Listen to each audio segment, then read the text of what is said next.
다 같이 한 목소리로 창세기 1장 1절과 2절을 봉독하겠습니다. 시작. 태초에 하나님이 천지를 창조하시니라.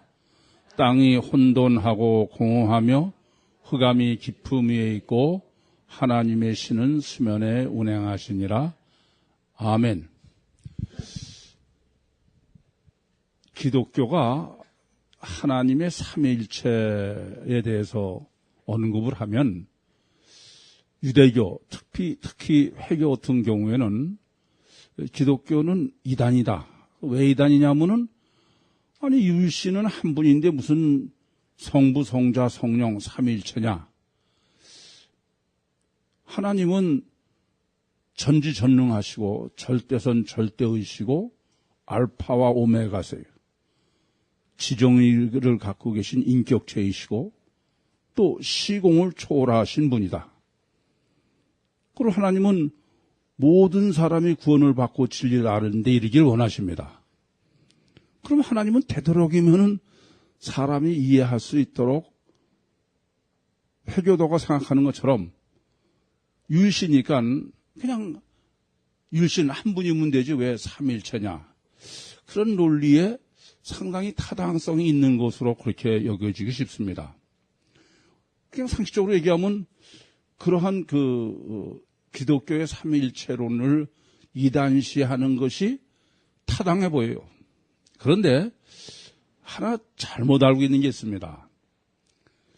이 율신 신학의 정립은 그런 상식으로 하는 정립도 할 수 있는 게 아니에요. 일반 계시에 의한 율신의 범주 내에서 율신 신학을 정립하는 것은 율신 신학이 아닙니다. 항상 잊지 마셔야 될 것은 율신 신학의 정립은 반드시 성경적이어야 돼요. 성경이 계시하는 것에 의해서 신학이 정립되어야지 무슨 상식적으로 얘기가 되느냐. 그런 얘기는 전혀 있어서는 안 되는 얘기입니다. 그런데 회교도뿐이 아니라 유대교도 삼일체론을 상당히 거부해요. 근데 그것은 굉장한 성경적 모순입니다. 삼일체론은 기독교에서 삼일체를 언급을 하는 것뿐이지 구약 성경에도 하나님은 삼일체로 계시를 하고 있습니다. 구약 성경을 가지고 가장 절대적인 기준인 회교도가 유대교가 삼위일체는 이단이다. 그것은 성경을 부인하는 것이 됩니다. 이미 여러분에게 정립해 드린 것처럼 구약에도 보면은 하나님은 그냥 엘로힘 하나님으로만 존재하시는 게 아니에요. 하나님은 출애굽기 3장 14절에 나는 스스로 있는 자다라고 말씀하시는 것처럼 성부 하나님의 속성, 객관적으로 존재하는 성부 엘로힘 하나님으로만 계시하는 게 아니라 예레미야서 31장 32절에 기록하는 것처럼 그 하나님이 이 땅에 강림하셔서 직접 인간과 교제도 하시고 구원도 하시는 여호와 하나님. 다 율신이에요. 맞습니다. 그뿐 아니라 이사야서 7장 14절이 계시하는 것처럼 임마누엘 하나님. 우선 아셔야 될 것은 구약 성경에도 하나님은 분명히 엘로힘 하나님, 여호와 하나님, 임마누엘 하나님 이렇게 삼위일체 하나님으로 계시를 하고 있다는 사실을 명확하게 아셔야 되겠습니다.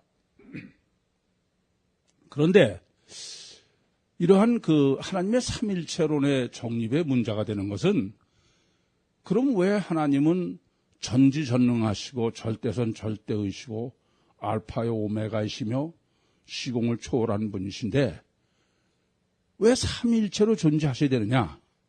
하나님께서 삼위일체로 존재하셔야만 되는 필연성이 신학적으로 전혀 정립되어 있지 않아서 그렇습니다. 하나님이 왜 삼일체로 존재하셔야 돼요? 항상 잊지 마셔야 될 것은 성부 하나님은 진리의 본질이에요. 근본이에요.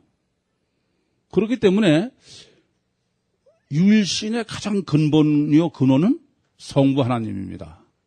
성부 하나님은 부동불변, 움직이거나 변하시면 안 되는 거예요. 진리를 이기기 위해서는. 그래서 성경이 계시하는 성부 하나님은 항상 천국 보좌에 계세요. 천국에서도 움직이시지 않으신다는 사실을 명확히 아셔야 됩니다. 물론 이 점은 간접적으로는 구약성경부터 아버지 하나님, 예컨대 열왕기상 8장 27절부터 30절에도 하나님은 천국에 계시다. 그렇게 성부 하나님을 계시한, 엘로힘을 계시하는 건 간접적으로는 충분합니다. 또 예수님께서도 주기도문에서도 하늘에 계신 우리 아버지요. 이렇게 말씀하시는 것처럼 간접적으로는 성부 하나님은 천국에만 계신다라는 것을 여러 군데서 성경이 계시하고 있어요. 그러나 그것을 가장 직접적으로 확실하게 정립한 데는 계시록이죠. 계시록은 지난번에도 정립해 드린 것처럼 6장에도 보시면 6장뿐 아니라 그 계시록에는 성부 하나님이 여러 번 나오시는데 하나님은 절대 언급을 하지 않아요. 항상 보좌로만. 이 점은 그 엘로힘을 정립하지 못하기 때문에 이 사실을 이 성부 하나님의 속성을 정립하지 못해서 그렇다. 이렇게 성부 하나님의 속성을 정립하고 보면 그러면 하나님도 이 땅에 오셔서 분명히 인간과 직접 교제도 하셔야 되고 또 실제로 역사도 하셔야 돼요. 그렇지 않습니까? 그렇지 않으면은 하나님은 하나님이 직접 우리와 교제하고 우리를 구원하신다는 것은 말뿐인 실제로 있을 수가 없어요. 그래서 하나님께서 이 땅에 실제로 오셔서 인간과 교제도 하시고 관계도 하시고 역사도 하시고 그런 중 특별히 우리가 지금 창세기 1장 2절에 여호와의 신에서 삼일체론을 정립하고 있는 것은 성부 하나님의 이런 속성 때문에 하나님께서 이 땅에 오셔서 직접 역사하시고 구원하시는 작업을 하시는 것은 언제든지 누구다? 성령이세요. 성령 하나님. 그래서 성경은 하나님의 팔이다. 무슨 하나님의 말씀이다. 빛이다. 여러 가지로 표현을 하는데 그래서 이 삼일체론을 이해하시는 데는 이렇게 엘로힘 하나님, 여호와 하나님보다 가장 중요한 것은 창세기 1장 2절에 이 땅에서는 언제든지 뭐로 역사하신다? 성령으로 하신다. 삼일체로는 최소한도 성령론을 올바로 정립하거나 이해하지 못하면은 삼일체로 왜 존재하셔야 되느냐? 그거에 대한 하나님의 필연성을 신학적으로 정립하는 게 불가능합니다. 그런데 참 제가 보면 우습기도 하고 놀랍기도 한 것인데 제가 보면 누구도 이 사실을 몰라요. 그냥 성령의 감동, 무슨 성령의 은사만 알지 하나님께서 항상 이 땅에서 역사를 하실 때는 실제적인 역사자는 성령이다라는 사실을 저는 지금까지 그걸 아는 사람도 못 봤고 그것을 기록한 문헌도 보지 못했어요. 근데 성경을 보면 틀림없는 사실입니다. 그렇죠? 그래서 회교가 됐든 유대교가 됐든 기독교가 됐든 하나님의 삼위일체로는 성경적으로 틀림없는 사실이고 뿐만 아니라 삼위일체론 정립은 율신신앙에서는 절대입니다. 삼위일체론을 정립하지 못하면 그거는 전부 관념이지 실제가 아니에요. 실제는 성령으로 역사하시는데 맨날 회교도처럼 코에다 홀 땅에다 대고 하늘만 바라보고 있고 그것은 보기에는 굉장히 신앙이 좋은 것 같지만 실제적인 신앙은 못 된다. 이 점을 분명히 아셔야 되겠습니다. 그런데 조금 전에도 말씀드렸지만은 삼위일체론을 가장 내세우는 것은 기독교예요. 그러니까 회교나 유대교가 자꾸 기독교를 이단이다 그러는데 우선 아셔야 될 것은 기독교에 있어서의 삼위일체론의 중요성은 가히 절대다. 그렇게 말씀드려도 과언이 아닙니다. 잘 아시는 내용일 수 있는데 기독교 2000년 교회사를 보면은 많은 경우에 예수 믿는 사람을 예수의 이름으로 처형을 했습니다. 네로가 그리스도인을 죽인 것은 비교도 안 될 되게 많은 사람을. 그럴 때 종교 재판이죠. 그럴 때 만능의 보도로 써먹는 제목이 삼일체를 범했다는 거예요. 그러니까 한 삼일체 제목만 딱 세워놓으면 꼼짝달싹 못하는 거예요. 다 꼼짝 못하고 유죄 판결을 받고 다 순교를 했습니다. 그 대표적으로 이렇게 삼일체를 범했다는 제목으로 예수쟁이를 가장 많이 죽인 사람이 장로교 창시자인 요한 칼빈이라는 사실을 재침례교도의 순환이라는 책만 여러분이 보셔도 충분히 아실 수 있습니다. 그런데 이렇게 그 삼일체를 범했다.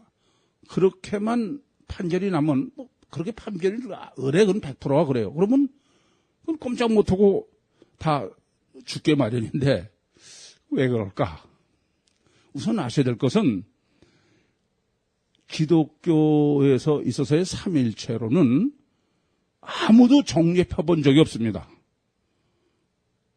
어느 신학자가 하나님의 삼일체를 성경적으로 올바로 정립한다는 것은 마치 태평양에서 숟갈로 물을 떠서 태평물을 퍼내가지고선 모래사장으로 퍼내서 태평양물을 말리러 드는 것 같은 신비다 그랬어요. 그 말은 성경적인 삼일체로는 기독교 역사 이래 정립해 본 적이 있어요, 없어요? 전혀 없습니다. 그러니까 삼일체를 딱 너 삼일체 범했다 그러면은 범했다 그래 놓고서는 그럼 네가 범하지 않은 걸 증거해라. 그러면 증거할 재간이 없어요. 아무도 삼일체를 정립해 본 적이 없으니까. 그러니까 그건 꼼짝없이 삼일체만 걸려들면 죽임을 당하는 꼴이 된 것입니다. 사실 참 문제가 되는 건요. 이 기독교가 삼일체론을 모른다는 게 어느 정도냐? 우선 그거부터 아셔야 되겠습니다. 우선 기독교는 삼일체라는 단어를 써요. 용어는 삼일체를 쓴다입니다. 그런데 엄밀하게 말씀드리면은 삼일체가 뭔지도 제가 볼 땐 몰라요. 정확하게 모릅니다. 왜 모른다고 제가 말씀드리냐? 우선 기독교가 성부론을 정립하려면 기독교가 얘기하는 것은 제가 세미나 때 다 물어보면 삼일체가 뭐냐 그러면 성부, 성자, 성령이다. 그럼 성부, 성자, 성령이 같으냐 다르냐 그러면 같대요. 같고 그러면 세 분이냐 한 분이냐 한 분이다. 그래서 그러면 같고 한 분이면은 왜 삼위일체냐? 그렇게 질문해 보면은 실제로 삼위일체가 뭔지도 모르는 거예요. 우선 삼위일체론을 올바로 이해하기 위해서는 조금 전에도 말씀드렸지만 출애굽기 3장 14절에서 성부론이 정확하게 정립되어야 됩니다. 엘로힘이. 근데 그거를 아무도 정립해 본 적이 없는 거예요. 유대교도 기독교도 해교도. 그러니 아예 성부론부터 정립해 본 적이 없으니까 삼일체는 말만 쓰는 거지 삼일체론을 정립할 수 있을 리가 없죠. 두 번째는 삼일체론을 구약에도 정립하려면 최소한도 여호와를 알아야 돼요. 그렇지 않습니까? 그런데 이미 여러분들에게 여러 번 말씀드린 것처럼 구약의 주인인 유대교는 여호와를 아예 없애버렸어요. 아도나이로 바꿔가지고. 그러니 유대교가 여호와를 알 리가 없죠. 그 말은 뭐냐면 기독교도 사실은 성자 하나님이라고 그러면서도 예수 그리스도를 모른다 그런 말이에요. 아는 것 같아도. 세 번째, 성령은 아느냐? 우선 조금 전에도 말씀드렸지만 창세기 1장 2절에서의 여호와의 신, 성령을 몰라요. 여기서만 정확하게 알았으면은 하나님이 실제로 이 땅에서 작업하시는 분은 성령 하나님이시다. 그렇게 알았을 텐데 그걸 모르니까 보혜사론도 모르죠. 사실 삼일체론의 핵심은 이렇게 성령과 보혜사론 때문이다. 이렇게 이해하시는 게 오히려 옳습니다. 그런데 기독교는 삼일체라는 단어를 쓰지만 실제로는 삼위일체의 성부, 성자, 성령들 각각 사실 모르는 거예요. 기독교의 삼일체로는 그러니까 성부 하나님, 성자 하나님, 히브리서 12장 2절에 기록한 것처럼 하나님 보좌에 계신 성자 하나님, 그리고 구약에서의 성령 하나님이 보혜사로, 전 보혜사를 십자가로 이렇게 표현하는데 보혜사 성령으로 오시는 이 삼일체론을 이제 정립하는 데는 이 세 가지의 삼일체를 체계적으로 정확하게 정립해서 이해하고 있어야만 삼일체론을 정립할 수 있는 것입니다. 그런데 기독교가 삼일체에 대해서 아예 성부, 성자, 성령을 제가 다 모른다 이렇게 말씀드렸는데 아주 철저히 모르는 거나 마찬가지죠. 왜 그렇게 되느냐? 우선 아셔야 될 것은 이미 말씀드린 대로 성부, 성자, 성령 중에 가장 실제적인 핵심은 우리에게 있어서 하나님이 계시하는 데서 가장 중요한 게 누구예요? 성령이시다. 창세기 1장 2절에 하나님이 신이다 그랬습니다. 이미 지난주에 정립해드린 것처럼 그것은 창세기 1장 2절에서의 하나님의 신의 의미는 사실상 온 우주 만물을 창조하신 실제적인 작업자가 삼일체 하나님 중에 성령이다. 그런 의미가 되는 것이고, 또 하나님은 전능하시고 시공을 초월하셨음에도 불구하고 마태복음 1장에 기록한 것처럼 또 누가복음 1장에도 성령으로 잉태하셨다. 그러니까 성부 하나님의 성령으로 성자 하나님을 잉태하게 했다. 그런 얘기가 되죠. 그럼 여전히 하나님은 성령으로만 하신다. 또 마태복음 12장 28절에 예수님께서 내가 하나님의 성령을 힘입어 귀신을 쫓아내는 것이면 이렇게 말씀하십니다. 그러니까 예수 그리스도께서도 이 땅에서 하나님의 능력으로 일하신 것은 뭐로 하신 거예요? 성령이다. 이 말씀은 하나님은 이 땅에서 하시는 모든 일은 항상 직접 사역자는 성령이시다. 따라서 바로 이 점이죠. 따라서 인간에게 있어서도 하나님의 권한은 성령의 역사 없이는 그건 아무것도 가능하지 않다. 마태복음 11장 27절에 아들의 소원대로 계시를 받는 자 외에는 아버지를 아는 자가 없다. 그러니까 성부 하나님을 알 수 있는 유일한 길은 오직 성령의 역사로만 된다. 또 고린도전서 12장 3절에 성령으로 아니하고서는 예수를 주시라 할 자가 없다. 그러니까 성자 하나님, 예수 그리스도가 메시아이시고 성자 하나님을 알 수 있는 유일한 길은 성령의 역사 외에는 아무 다른 방법이 없다. 또 마태복음 14장 26절에 성경을 알고 하나님 예수 그리스도나 성경에서 말씀하시는 것을 깨닫고 이해하고 하는 것은 오직 성령이다. 그러니까 하나님께서도 이 땅에 하시는 일은 항상 성령으로만 하시고 우리 인간에게 있어서도 하나님에 관한 하는 어떤 것도 성령의 역사 없이는 불가능하다 그런 말씀입니다. 그러니까 실제로 삼일체론을 정립하는 데 핵심은 성령론에 있는 것이지 성부론이나 성자론에 있지 않습니다. 물론 성부나 성자론의 정립이 중요하지 않다는 말이 아닙니다. 그러나 그것은 성령의 역사 없이는 그건 가능하지도 않고 의미가 전혀 없어요. 그러니까 가장 우리가 확실하게 알아야 될 것은 삼일체론의 핵심은 성령이다. 성령이 있다. 이 점을 분명히 아셔야 되겠습니다. 그래서 신약 성경에서 구원, 우리가 신약이고 구약이고 간에 구원론을 논할 때는 가장 중요한 성경이 예레미야서 31장 31절부터 34절입니다. 구약의 구원은 예레미야서 31장 32절에 기록한 것처럼 우리 몸 밖에 계시면서 육신을 구원하신 여호와 하나님의 구원인데 그것은 완전하진 않다.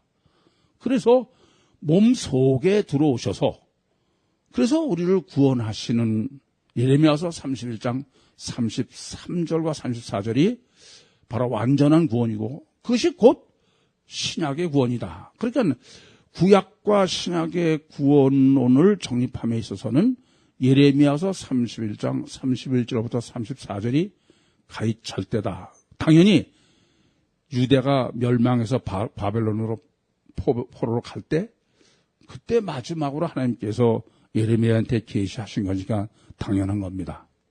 따라서 그럼 신약의 그 구원론은 어떤 것이냐? 이전부터 명확하게 아셔야 되겠습니다. 누가복음 3장 보겠습니다. 신약의 구원론은 우선 마태복음, 마가복음, 누가복음, 요한복음 세 복음서가 아주 동일하게 똑같게 그 구원론을 정확하게 계시하고 있는데 마태복음은 3장 11절에 또 마가복음에는 1장 8절, 누가복음은 3장 15절과 16절을 보시면은 실제로 신약의 구원론이 어떤 것인가를 명확하게 계시했으니까 잘 알 수 있겠습니다. 누가복음 3장 15절 봉독합니다. 백성들이 바라고 기다림으로 모든 사람이 요한을 혹 그리스도신가 심중에 의논하니. 그러니까 지금 사람들은 침례 요한이 메시아, 우리를 구원하러 온 메시아로 착각한다 그런 말이죠. 그때 이제 침례 요한이 메시아의 구원론을 16절에 기록하고 있습니다. 요한이 모든 사람에게 대답하여 가로되 나는 물론 너에게 침례를 주었거니와 나보다 능력이 많으시니가 오시나니 나는 그 신들매를 풀기도 감당치 못하겠노라. 그는 성령과 불로 너에게 침례를 주실 것이요. 그러니까 지금 침례 요한이 마태, 마가, 누가, 요한복음 1장 33절에도 네 복음이 똑같이 성육신하신 신인 메시아에 의한 구원은 뭐다? 성령 침례, 성령 침례.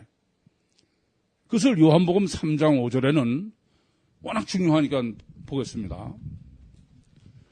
이 네 복음서가 침례 요한에 의해서 그 신인 메시아 예수 그리스도의 구원론을 정립해 준 계시한 것을 예수님이 직접 하신 것입니다. 3장 5절 예수께서 대답하시되 진실로 진실로 내게 이르노니 사람이 물과 성령으로 나지 아니하면 하나님 나라에 들어갈 수 없느니라. 물과 성령으로 나지 않고는 어느 누구도 천국 구원은 불가능한 거예요. 그런데 문제는 여기 있습니다. 이렇게 네 복음서 침례 요한을 통한 계시뿐 아니라 예수님이 직접 정립해 주신 것도 오직 구원은 성령 침례예요. 아니 구약서부터 원리가 딱 맞죠. 그렇지 않습니까? 성령을 통하지 않고는 아무것도 불가능할 수 없는 거예요. 그런데 기독교의 구원론은 엉뚱해 버린, 이게 참 기가 막힌 얘기죠. 기독교의 구원론이 뭐가 구원론입니까? 2000년 전에 갈보리 위에서 십자가에서 죽으신 예수가 흘린 피,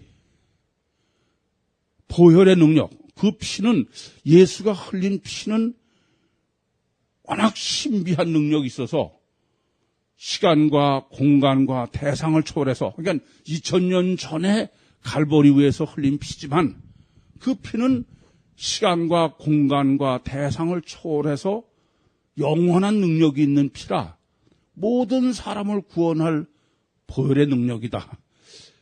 이렇게 구원론이, 기독교의 구원론이, 이건 확정이라도 가언이 아니야. 저는 아무리 생각해봐도 이게 도대체 성경에도 전혀 없는 구원론이 전 세계 기독교의 완전한 구원론처럼 자리를 잡고 있는 거예요.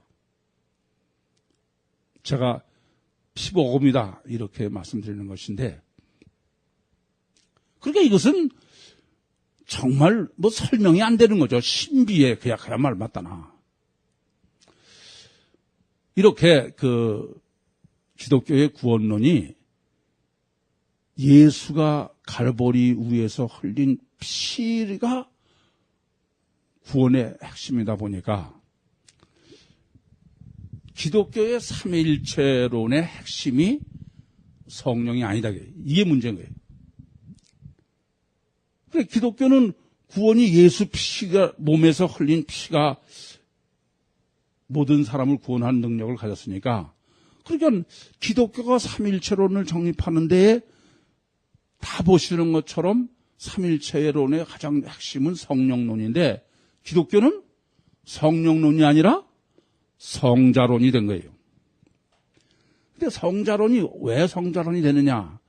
그러니까 하나님이 육신을 입고 이 땅에 와서 성육신하신 성자 하나님은 예수 몸뚱아리에서 흘린 피가 신비한 능력을 가지고 있는, 시간과 공간 대상을 초월해서 그런 능력을 가지고 있으려면은 그 피를 흘린 예수의 몸뚱아리가 신비한 몸이어야죠. 그렇지 않습니까? 전능한 몸뚱아리여야 돼요. 그래서 우선 이전부터 명확히 아셔야 돼요. 성경에 계시하는 삼위일체론의 핵심은 성령론에 있는데, 기독교에 있어서의 삼위일체론의 핵심은 성자론에 있는 거예요. 성령론이 아니라. 그 성자론은 육신의 예수가, 육신 자체의 예수, 육신 예수가 삼위일체의 성자 하나님이다. 그러니까 기독교는 예수 그리스도의 몸 자체가 하나님이니까, 그래서 예수의 몸이 하나님이다.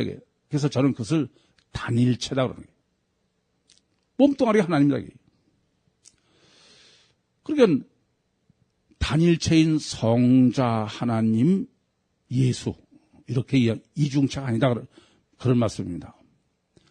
그래서 그러면 이렇게 예수 몸이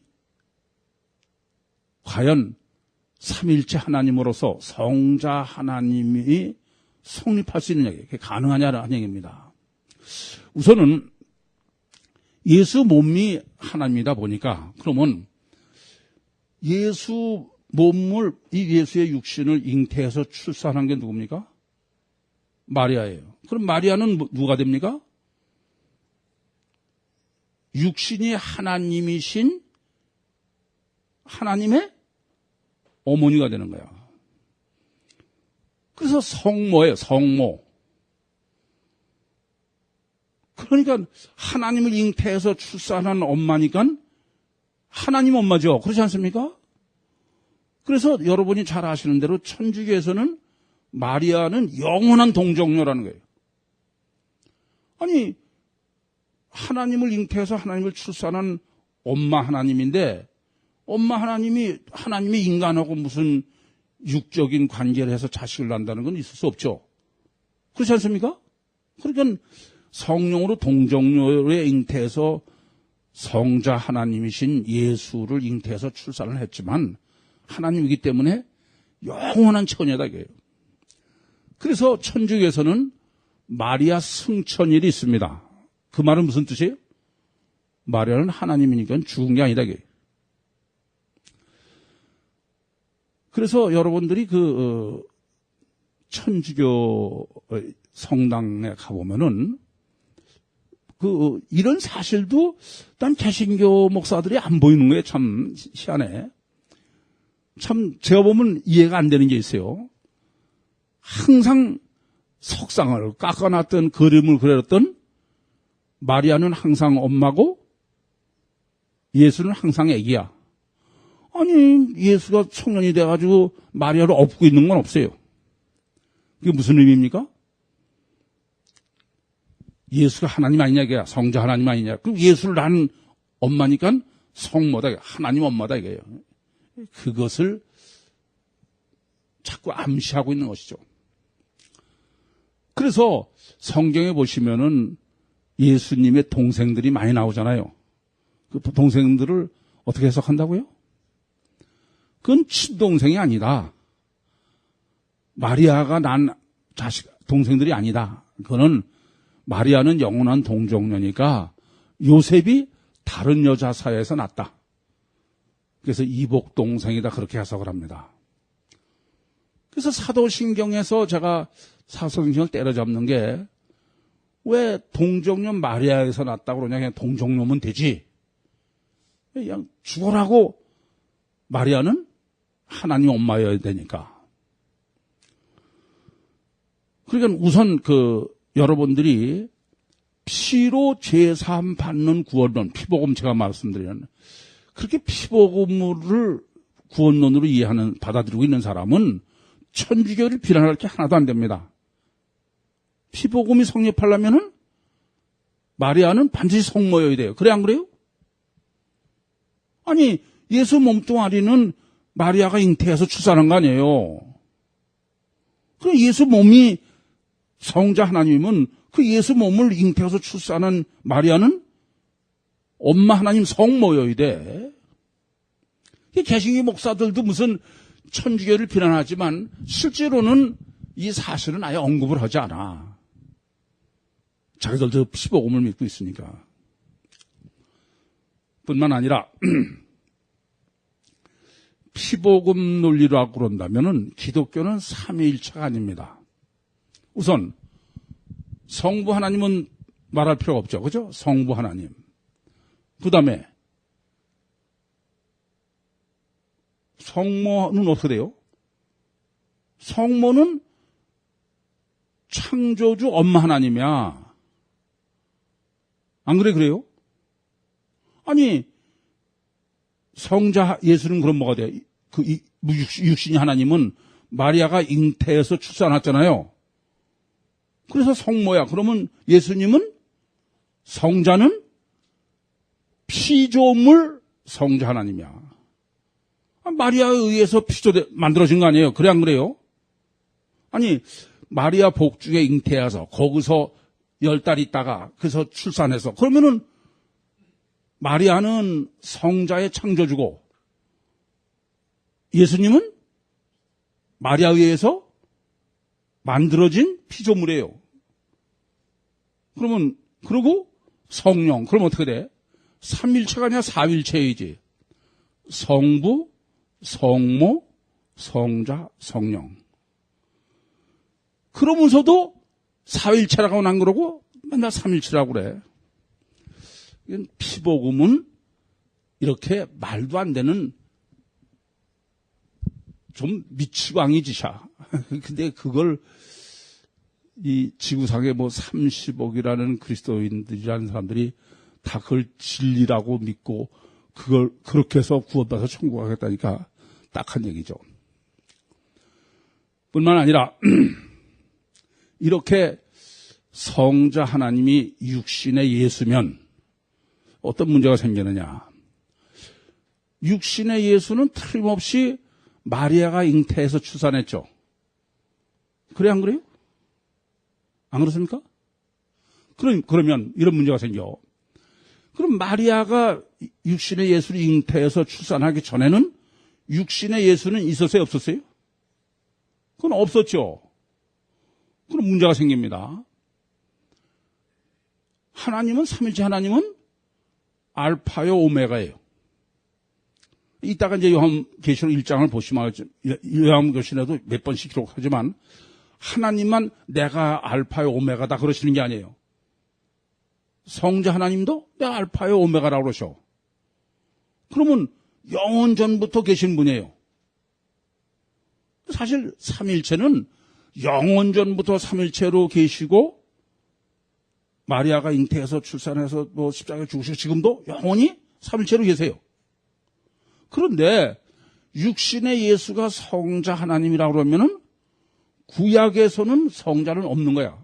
육신의 예수는 마리아가 잉태해서 출산했으니 그전에 없잖아요. 이 말도 안, 그러니까 아예 신학이라는 게 뭐 있을 수가 없는 거죠. 요한복음 1장 1절부터 18절에도 태초에 말씀이 계시냐, 이 말씀이 하나님과 함께 계셨으니 이 말씀은 곧 하나님이시니라. 그러고선 그 같은 달락에 18절이 뭐라고 기록해요? 본래 하나님을 본 사람이 없으되 하나님 품속에 계신 독생하신 예수 그리스도가 나타내셨느니라. 그러니까 예수 그리스도는 마리아가 잉태하기 전에 태초부터 계신 분이야. 성자 하나님. 그래 안 그래요? 그럼 육신의 예수가 성자면은 그건 구약식에는 삼일체 하나님에서 성자는 없는 거야.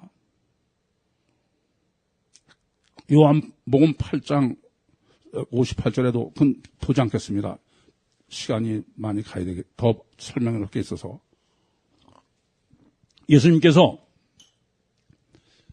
내가 아브라함 때 있었다 그러죠. 그랬더니 유대인들이 야, 너 지금 50도 안 됐는데 네가 아브라함을 봤다고? 예수님께서 아브라함 때 내가 있었다. 그러면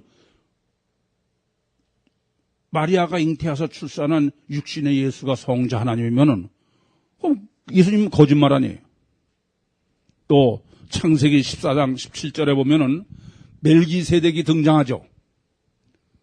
그래서 아브라함으로부터 11절을 받는데 그 멜기세덱이 누구냐 하면은 시편 110편의 멜기세덱의 반차를 쫓는 대제사장이라고 그것을 히브리서 7장 3절에 메시아이신 대제사장 예수 그리스도예요. 그러니까 육신의 예수를 삼일체 하나님으로 규정하는 것은 그거는 전혀 말 같지도 않은 엉터리도 그런 엉터리가 없어요. 그래서 이런 거예요. 아까도 말씀드렸지만은 기독교 역사 이래 삼일체 하나님을 성경적으로 정립한 사람은 없다. 얼마나 신비한지 태평양물을 숟가락으로 떠나서 모래사장에 퍼내가지고선 말리는 것과 같다. 그 말의 첫 번째는 맞아요. 육신의 예수를 삼일체 하나님이라고 하려면은 그거 성경적으로 삼일체로는 정립할 수 있는 사람이 있어 없어? 그게 말도 안 되는 소리지. 그럼 이렇게 전혀 말도 안 되는 모순을 삼일체다. 그래 놓고선 너 삼일체 범했다고 꼼짝 못하는 거야. 뭐 어떻게 해? 마귀도 이런 마귀가 있을 수가 없습니다. 그러면 과연 그 성육신하신 신인 메시아라는 분이 이렇게 피복음적인 논리로 말할 수 있는 그런 분이냐? 우선 하나님이요 성경이 약속하고 계시하시는 신인 메시아. 신인 메시아가 어떤 분이냐? 이걸 좀 너무나 상식이에요, 사실은. 근데 이것도 생각 안 한다는 건 참 어처구니가 없습니다. 우선 그 그리스도라는 크리스토스 헬라어로는 또 그 히브리어로는 메사야. 그것은 기름 부은 사람, 기름 부었다 그런 뜻인데 그 메시아요 그리스도스라는 것은 육신의 인간에게 하나님이 기름을 부으신 것입니다. 그것은 사무엘상 16장 13절에 사무엘이 하나님의 기름불을 다윗의 머리에 붙지 않습니까? 그게 메시아예요. 그럴 때 사무엘상 16장 13절에는 하나님의 신이 다윗에게 역사하셨다. 그러니까 육신의 인간에 하나님이 기름 부었다는 건 육신의 인간에 하나님의 신이 함께하는 이중체라는 게 육신의 인간과 하나님의 신이 결합된 그런 거지. 육신 자체가 성자 하나님이라는 육신 예수가 그런 성경적 근거는 전혀 없습니다. 그래서 구약에서 이런 메사야는 제사장에게 하나님이 기름을 부었어요. 그냥 보통 사람에게 기름 부은 거야. 또 선지자한테 기름 부은 거예요. 왕에게 기름 부는 거예요. 그러니까 이것은 육신의 인간과 하나님의 기름, 즉 성령이 결합된 이중적 결합의 의미지 육신 자체가 하나님이라는 것은 전혀 아니다. 더군다나 이렇게 해서 하나님의 신이 함께했다가 하나님의 신이 떠났다. 성경은 여러 번 기록하지 않습니까? 그러면 그것은 단일체 육신일 수가 없죠. 하나님의 신이 함께했다가 하나님의 신이 떠나고 역대하 32장 31절에도 여호와의 신이 히스기야에서 떠났다. 또 사울왕에도 여러 번 기록하지 않습니까? 그래 그건 절대로 단일체로는 이해할 수가 없는 겁니다. 이건 마귀가 아니면 있을 수 없는 논리예요. 성육신 하신 신인 메시아의 예수 그리스도는 이걸 어떻게 성경이 증거하느냐. 우선 겉사람은 누구냐면 예수의 육신 겉사람은 제가 다른 사람 다 마찬가지예요. 육은 전혀 능력이 없는 그걸 제가 뱁새라고 그러죠. 뱁새지만 육체 우선이에요. 그게 뭐냐면 마리아가 잉태한 마리아의 아들 예수입니다. 그리고 속사람은 제가 황새라고 그래요. 지금 예수 그리스도의 속사람은 황새인 성령으로 잉태한 거예요. 그러니까 예수 그리스도는 육신의 마리아의 육체에 잉태된 속에 성령이 내주에 계신 이중체다 그런 말씀입니다. 그래서 이 마리아가 잉태한 예수는 절대로 육체 자체가 메시아가 아니다. 그것을 마태복음과 누가복음이 정확하게 증거합니다. 마태복음이나 누가복음은 둘 다 처녀 잉태를 기록하고 있어요. 그런데 예수의 족보라고 기록한 것은 요셉의 족보를 기록한 거야. 마태복음이나 마가복음, 누가복음이 둘 다.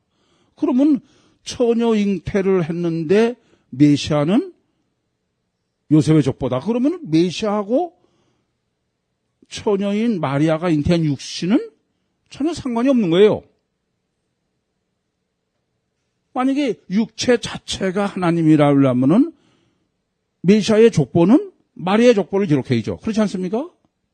그러니까 도대체 성경이 계시하는 것은 아무 상관없는 성자론을 피복음 때문에 정립해가지고선 삼일천을 확정지고 있는 게 기독교라는 점은 참 어처구니가 없습니다. 그래서 예수님이 직접 증거하시는 바와 마찬가지로 성육신 하신 신인 메시아이신 예수 그리스도는 겉사람은 조금 전에 말씀 마리아가 잉태해서 출산한 육신을 입은 육신의 인간 겉사람 그것은 성전이에요. 성전. 그 성전이라는 얘기는 성전 자체가 하나님은 아니잖아요. 성전은 무슨 의미입니까? 성전 안에 하나님이 계셔야 되는 거예요.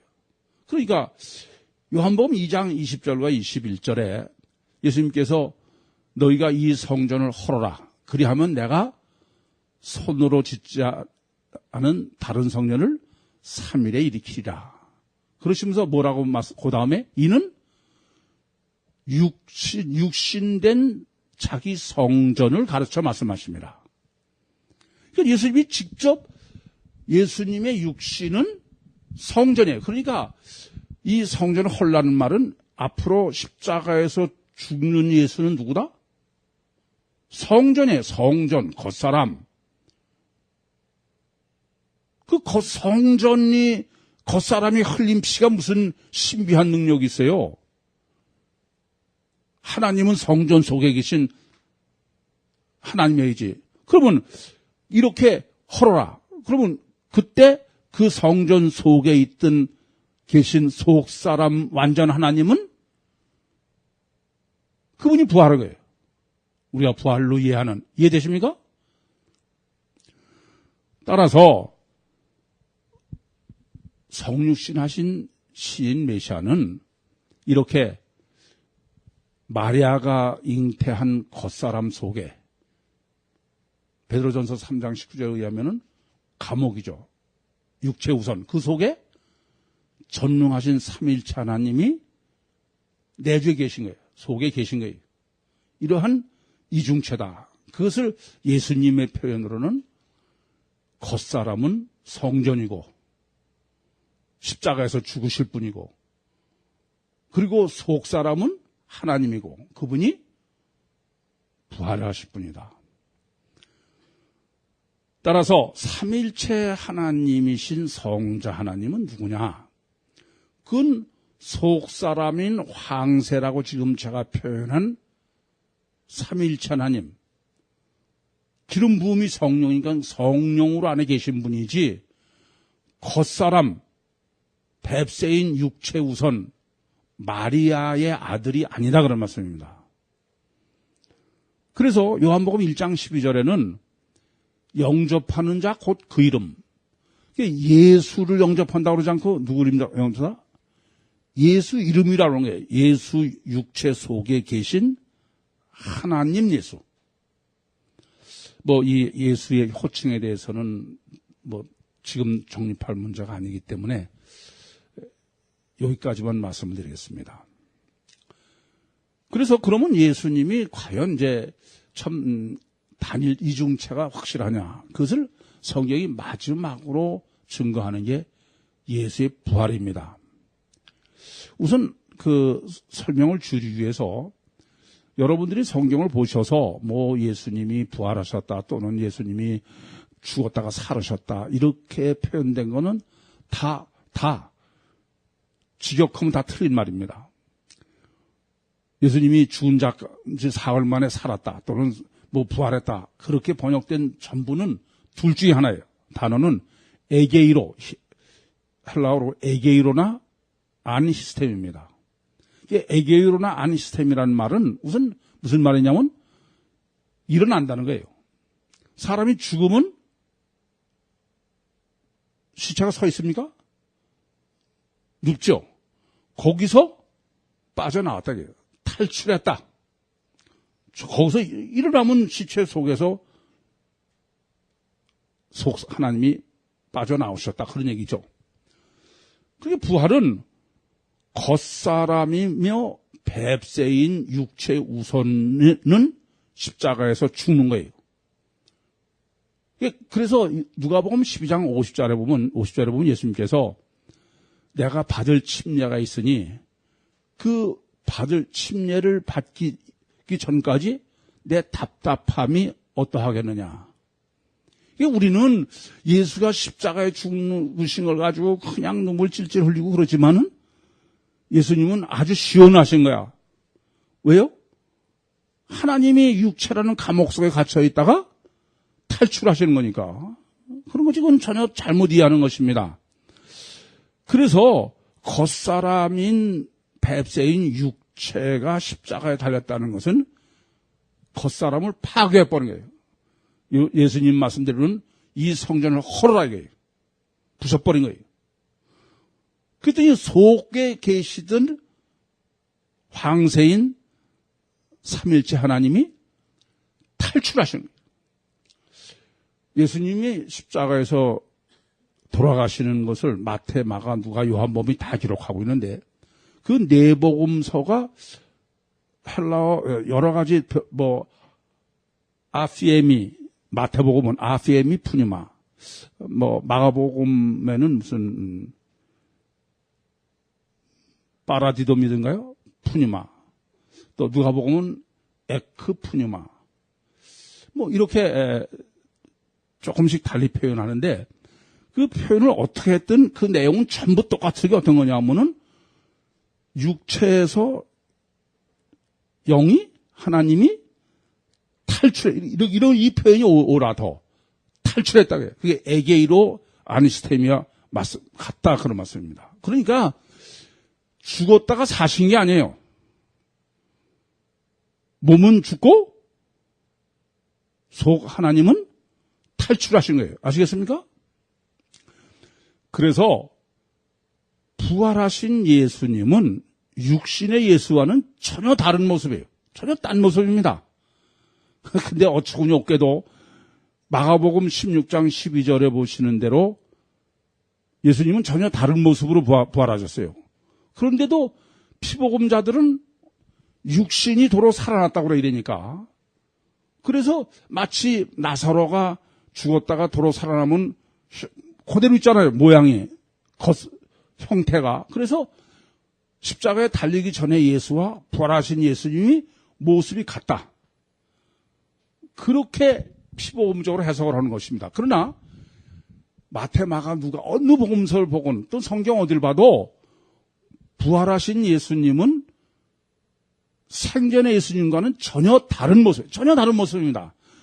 마가복음 16장 10절은 직접 다른 모습이라고 기록하지만은 예컨대 막달라 마리아가 부활하신 예수님을 동산지기로 안다는 게 말이 됩니까? 엠마오로 가는 두 제자가 부활하신 예수님을 전혀 못 알아본다는 게 말이 됩니까?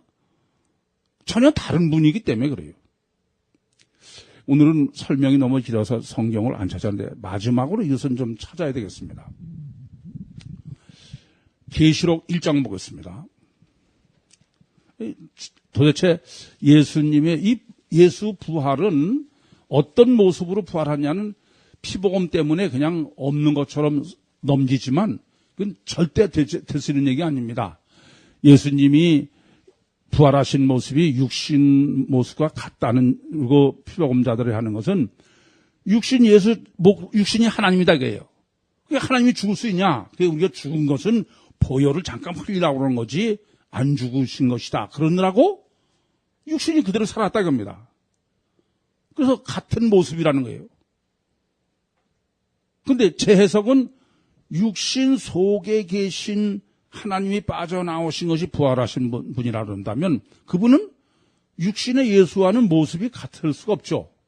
전혀 다를 수밖에 없지 않습니까? 예, 조금 전에 말씀드린 것처럼 네 복음서가 다 증거하고 있으니까 그것을 다 찰수놓고 한 군데만 보겠습니다. 계시록 1장 보겠습니다. 우선 계시록 1장 18절을 보시면 곧 산자라 내가 전에 죽었었노라. 지금 이 계시록 1장에서 계시하는 예수 그리스도는 틀림없이 육신으로 오셨다가 죽었다가 부활하신 분을 얘기해요. 그렇지 않습니까? 지금 18절이? 그래 안 그래요? 18절에 뭐라고 써 있어요? 그럼 17절부터 보세요. 내가 볼 때에 그 발 앞에 엎드려 죽은 자같이 되매 그가 오른손을 내게 얹고 가라사대 두려워 말라. 나는 처음이요 나중이니. 예수님도 알파와 오메가죠? 아까도 말씀드렸죠? 그리고 뭐라고 그러시냐면 또 산자라. 내가 전에 죽었었노라. 그러니까 지금 사도 요한에게 현현하셔서 손을 얹은 이분은 틀림없이 육신으로 오셨다가 십자가에 죽으셨다 부활하신 분이에요. 그래 안 그래요? 그러면 육신이 하나님이시기 때문에 피복음자들이 해석하는 것처럼 육신의 모습이 그대로다. 만약에 14절부터 보겠습니다.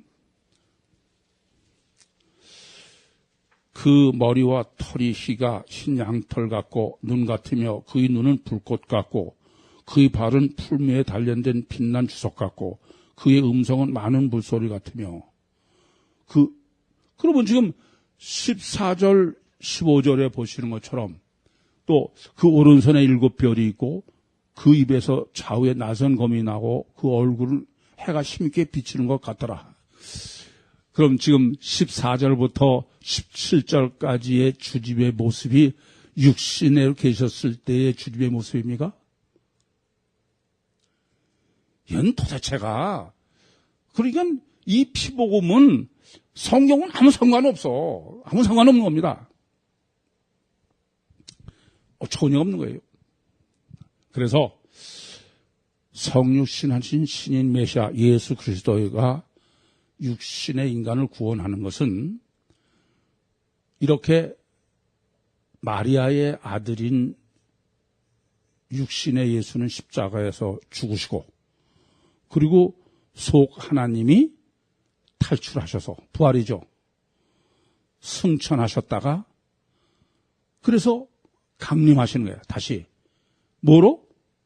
요한복음 14장 16절과 17절에 내가 아버지께 구하겠으니 그가 또 다른 보혜사를 너희에게 주사 영원히 너희와 함께 계시고 너희 속에 계시겠다.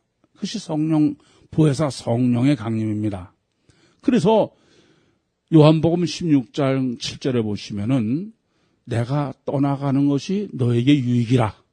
내가 가지 아니하면 보혜사가 너에게 오시지 않을 것이오. 그러니까 예수 그리스도께서 육신으로 이 땅에 오신 목적은 여전히 초점이 어디에 있어요? 보혜사 성령이 있어요. 보혜사 성령 구원 때문에 오신 거다. 그러니까 삼위일체는 성부, 성자, 성령의 여전히 성령의 초점인 거예요. 핵심이 그런 거지 절대로 성자가 아니다. 그래서 삼위일체는 가장 중요한 것은 지금 성부 하나님의 성령과 성자 하나님의 보혜사가 삼위일체론이 아니면 성립이 안 되는 거예요. 로마서 8장 보겠습니다.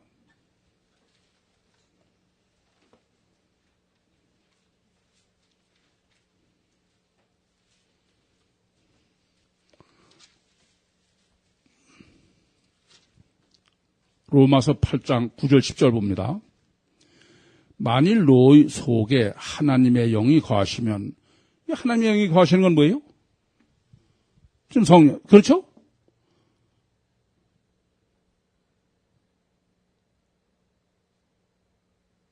하나님의 영이 거하시면 육신에 있지 않냐고 영에 있나니 누구든지 그리스도의 영이 없으면 그리스도의 사람이 아니라. 그러니까 삼일체론으로는 성부 하나님의 영이나 성자 하나님의 영, 아시겠어요?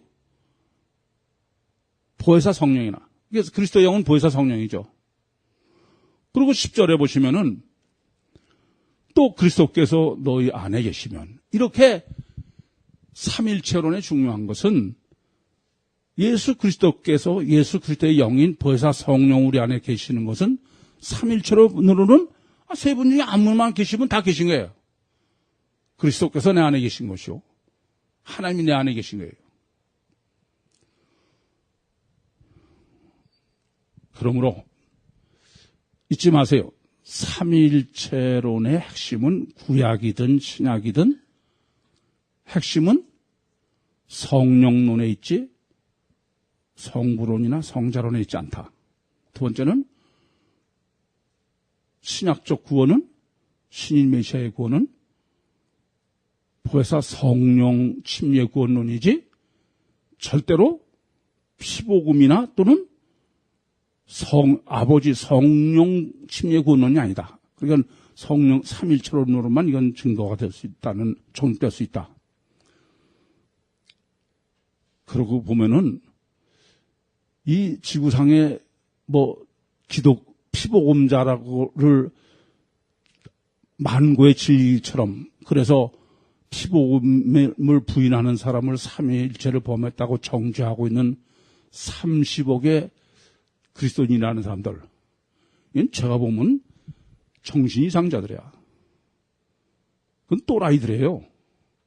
이건 성경적으로도 전혀 근거가 없어요. 전혀 없습니다. 요직 피복음의 근거라고 할 수 있는 것은 마태복음 26장 28절에 성찬식을 하시면서 예수님께서 많은 사람의 죄 사함을 얻기 위해서 흘리는 바 나의 피, 곧 언약의 피야. 이건 절대로 보혈이 아니에요. 이게 성경적으로도 전혀 성립될 수 없는 말이고, 두 번째는 논리적으로도 전혀 있을 수가 없습니다. 하나님은 전지전능하시고 지혜의 근본이셔. 그런 하나님이 아니 육신을 구원하기 위해서 이 땅에 오셨는데 말도 안 되게 차라리 이성적으로 얘기가 안 되는 신비한 것을 맹신해라. 그러면 뭐하러 오세요? 하나님은 죄 사하는 거는 하나님만 마음만 먹으면 되는데, 예레미야서 31장 34절 말씀처럼 하나님이 기억 안 하시면 돼. 정말 이해가 안 되지만 현실이에요. 삼일체론의 정립이 안 돼가지고는 절대로 올바른 복음이 될 수 없습니다. 절대로 올바른 신앙이 될 수 없어요. 절대로 올바른 구원론이 될 수 없습니다. 질문 있으십니까?